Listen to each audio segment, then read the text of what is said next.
tous. Moi, je m'appelle Germain Aziel, votre humble serviteur. Aujourd'hui, je vais parler avec vous de l'étoile. Qu'est-ce que c'est que l'étoile? Il y a certains qui viennent vers nous, ils disent souvent: je suis né sous une bonne étoile, je suis né sous une mauvaise étoile. Mais concrètement parlant, c'est quoi une étoile? Nous allons partir d'une base terre à terre. Si vous prenez la Bible, on a dit à la naissance de Jésus, les trois rois mages ont lu l'étoile de Jésus. Ils ont suivi cette étoile jusqu'à arriver dans la maison de Jésus où Jésus était né. Et ils ont donné les myrrhes, etc., les objets de valeur. Les trois rois mages. Quand on parle de l'étoile, c'est vrai qu'il y a des étoiles. Il y a des étoiles. Maintenant, il n'y a pas des étoiles bonnes ou mauvaises. Je vous explique. Parce que depuis des années, nous travaillons sur ces directives pour permettre à la population de comprendre et de mûrir sa réflexion sur certaines choses de la vie. Supposons que quelqu'un qui est né et il est tout le temps malade, c'est-à-dire que depuis 1 an jusqu'à 40 ans, aujourd'hui il a 45 ans, il est tout le temps malade. Cette personne va dire qu'elle est née sous une mauvaise étoile, c'est ça? Mais non, il n'y a pas de mauvaise étoile. Quelqu'un qui est né et il est né dans une famille riche et son papa fait tout pour qu'il soit à l'aise et il n'a jamais connu la souffrance. Il vit, il a des voitures de luxe, maisons luxueuses, etc. Il mange comme il veut. Il ne sait pas ce que c'est que la souffrance. Il va dire qu'il est né sous une bonne étoile. C'est ça, non? Ok. J'ai déjà fait une émission sur une chaîne de la place. Et ça fait déjà 4 ans, 5 ans. J'ai fait des décryptages de l'étoile. Et l'étoile même en question, c'est l'étoile qui guide la vie de chaque être humain sur cette terre. La destinée, le destin, nous allons expliquer le rôle que ces deux choses ont par rapport à l'étoile de quelqu'un. Je suppose que vous voulez venir dans le monde. Vous voulez venir dans le monde. Vous avez un destin. Avant de venir dans ce monde, vous avez un destin. C'est-à-dire, peut-être vous devez venir dans le monde pour chanter une des bonnes fréquences des octaves pour guérir les cœurs qui sont malades. Je suppose. Ça, c'est votre destin. De venir dans le monde et jouer ce rôle. Maintenant, pour venir dans le monde, vous êtes né à un jour. Peut-être vous naissez un 29 mai. C'est-à-dire que dans vos vies antérieures, il y a eu des prédispositions karmiques qui ont accepté, qui ont fait que le fait que votre père et votre mère se sont mis en adéquation, c'est-à-dire que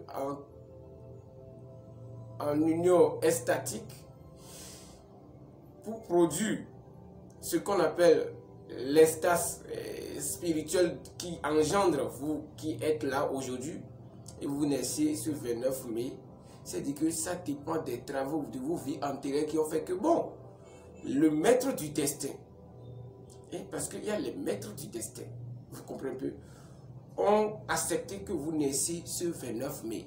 Maintenant, quand vous naissez le 29 mai a des dispositions requises pour avoir un cheminement aisé ou bien rocailleux. Il y a des dispositions requises.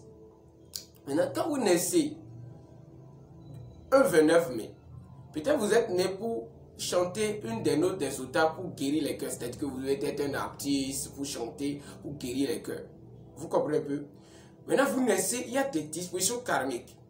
Et quand vous naissez, il y a aussi les noms des attributs qu'on vous donne qui modifient aussi certaines choses courant de votre vie. Est-ce que vous me comprenez? Donc vous naissez le 29 mai, vous commencez par mener une vie et vous ne savez pas que vous étiez venu avec un destin de guérir et de penser les cœurs qui sont malades par l'art, c'est-à-dire que la musique.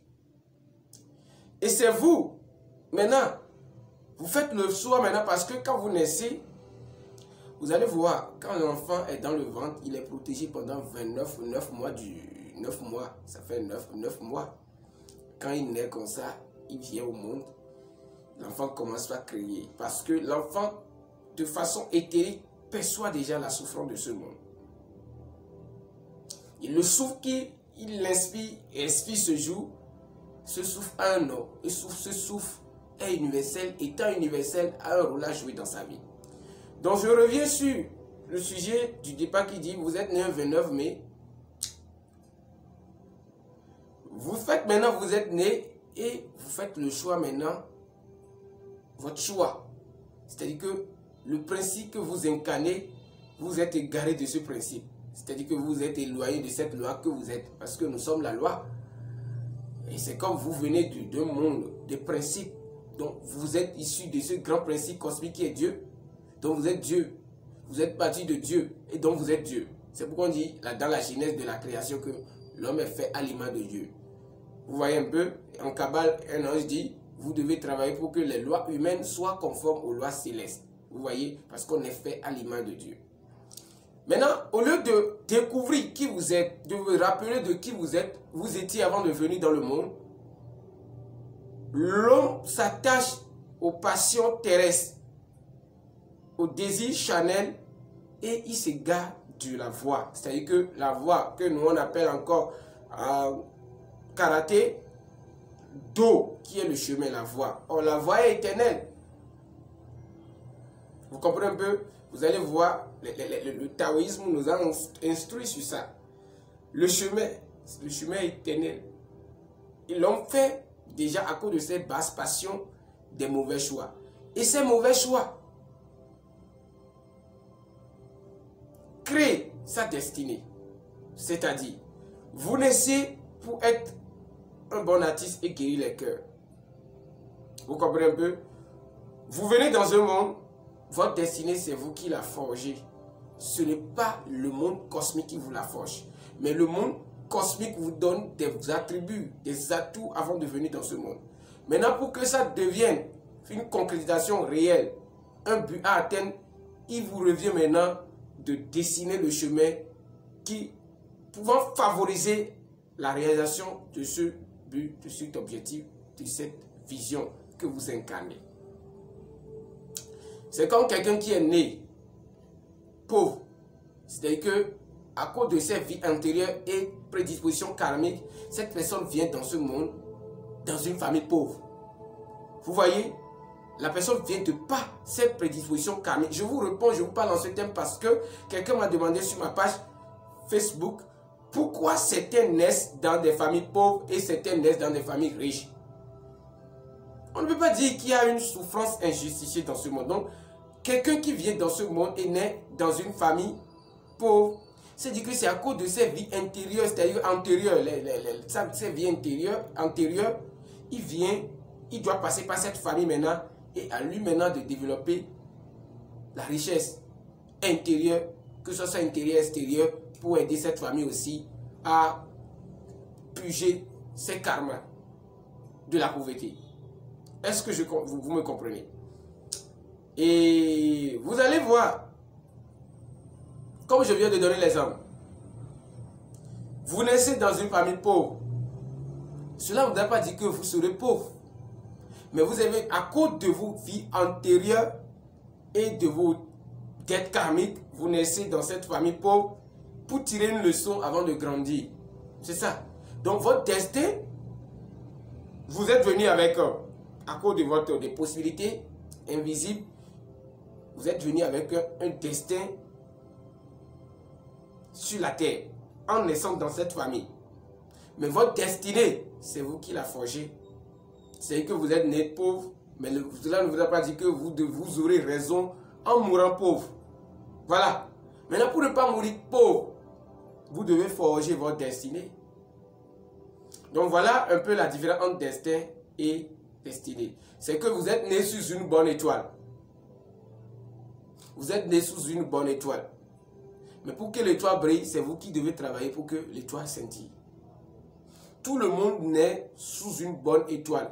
Même si vous venez dans un destin, avec un destin, et vous venez dans des familles, vous tombez dans des situations désastreuses ou bien catastrophiques, sachez que c'est à cause de vos possibilités karmiques.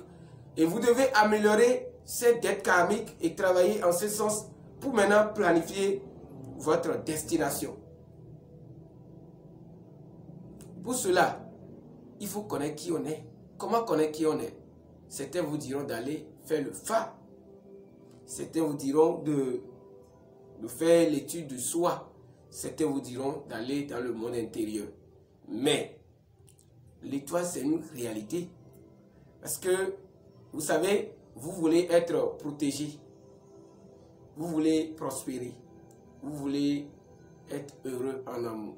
Parce que ne confondez pas les passions sentimentales avec aimer quelqu'un. Parce qu'il y a des gens qui sont animés par des basses passions et qui engendrent parfois des douleurs et ils confondent ça au vrai amour. Le vrai amour ne fait pas souffrir parce que l'amour, c'est la lumière. Donc, vous naissez dans une famille pauvre ou bien pauvre, ne voudrait pas dire que vous devez mourir pauvre. Vous naissez dans une famille où tout le monde tombe malade, ne voudrait pas dire que vous devez aussi être tout le temps malade. Vous naissez dans une famille où rien ne va et personne ne réussit. Cela ne voudra pas dire que vous ne devez pas réussir. Vous naissez dans une famille où tout le monde, quand on va en haut, on chute. Cela ne voudra pas dire que vous aussi, vous devez vivre le même sort. Vous naissez dans une famille où les gens font accident et meurent. Cela ne voudra pas dire que vous aussi, vous devez mourir par accident. Mais si c'est le karma de la famille, parce que n'oubliez pas qu'il y a le karma personnel, il y a le karma collectif. Et j'ai toujours dit sur ma page Facebook que chaque continent, chaque pays, chaque village a sa vibration. Donc, à cause de vos vies antérieures, vous naissez dans un milieu de vie propre à votre mission terrestre actuelle. Si vous naissez au Bénin et que c'est dans un pays où on basse, on fait de gris-gris, on fait de la sorcellerie pour tuer, pour nuire aux gens, c'est-à-dire que vous avez une contribution à apporter au pays. En quel sens? À vous de découvrir cette contribution. Donc, il n'y a pas le hasard. Donc, quand vous naissez dans un milieu, vous devez vous adapter à la vibration du milieu, au rythme du milieu. C'est pourquoi c'était fuir la vibration. On ne peut pas fuir la vibration, c'était fuir le rythme. On ne peut pas fuir le rythme parce que, j'ai dit, tout est en ordre dans l'univers. Et la route universelle, tourne éternellement, ne peut jamais faire recul en arrière. Donc, vous devez vous adapter au rythme universel de la vie. Donc, quand vous êtes né et que rien ne va dans votre vie, vous faites des rituels, machin, et ça ne donne rien, vous devez vous poser des bonnes questions. Est-ce que je suis en harmonie avec mon étoile? Parce que si vous n'êtes pas en harmonie avec votre étoile, comment vous pouvez briller? Si vous n'êtes pas en harmonie avec votre étoile, comment vous pouvez bien accomplir votre mission sur cette terre? Moi, j'ai mon étoile depuis très longtemps. Et c'est ça qui a fait que j'ai même fait des choix, en faisant ce choix de la spiritualité, d'abandonner les études pour faire la spiritualité, être au service de l'humanité. Et j'ai vu les résultats que ça a donné. Je ne parle pas de moi parce que je ne suis pas obligé de parler de moi, mais je suis en train de vous donner l'exemple. Parce que j'étais mandaté pour une mission et spirituellement, quand j'ai fait la connaissance du chemin de la spiritualité, j'ai compris que j'avais une mission spirituelle à apporter pour la planète Terre.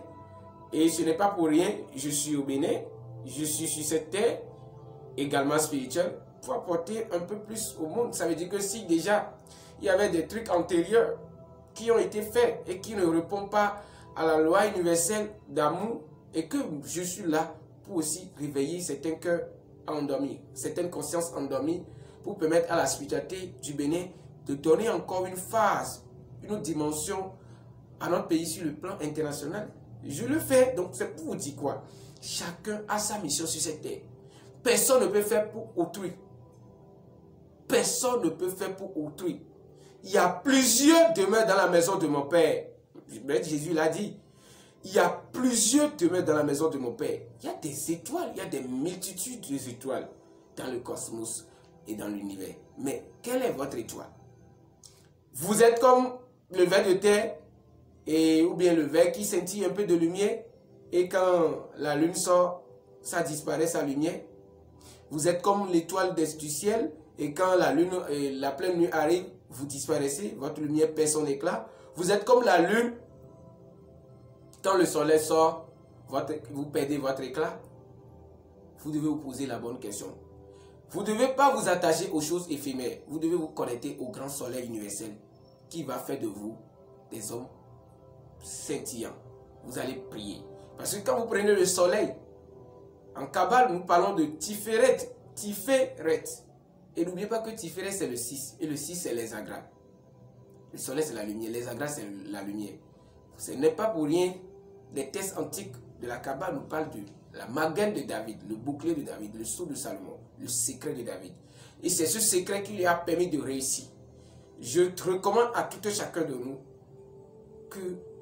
de chercher à découvrir le secret qui peut lui permettre de faire évoluer sa vie, de bouger et de déloger tout ce qui le retient encore prisonnier, de le déloger dans son cœur, dans son esprit, dans son mental, pouvant vous permettre de bien réussir dans ce bas monde. Et réussir ne voudrait pas dire forcément d'avoir des millions dans son compte bancaire, des milliards, non. On peut réussir sa vie sans avoir même des millions. Mais comment? Paix à vous. Allez à la connaissance du soir, allez à la recherche, persévérez, tapez, ouvrez, cherchez, tapez, demandez et l'on vous donnera. Mais il n'y a pas de réussite sans prix. Il n'y a pas de réussite sans prix. Et la nature ne donne jamais rien de gratuit parce que dans la nature, pour obtenir quelque chose, il faut donner quelque chose. Il n'y a pas de récompense sans effort, c'est une loi. Sur ce, je vous souhaite une bonne soirée. Bon, on est au dimanche. Et moi, c'est Germain Azel, votre MC.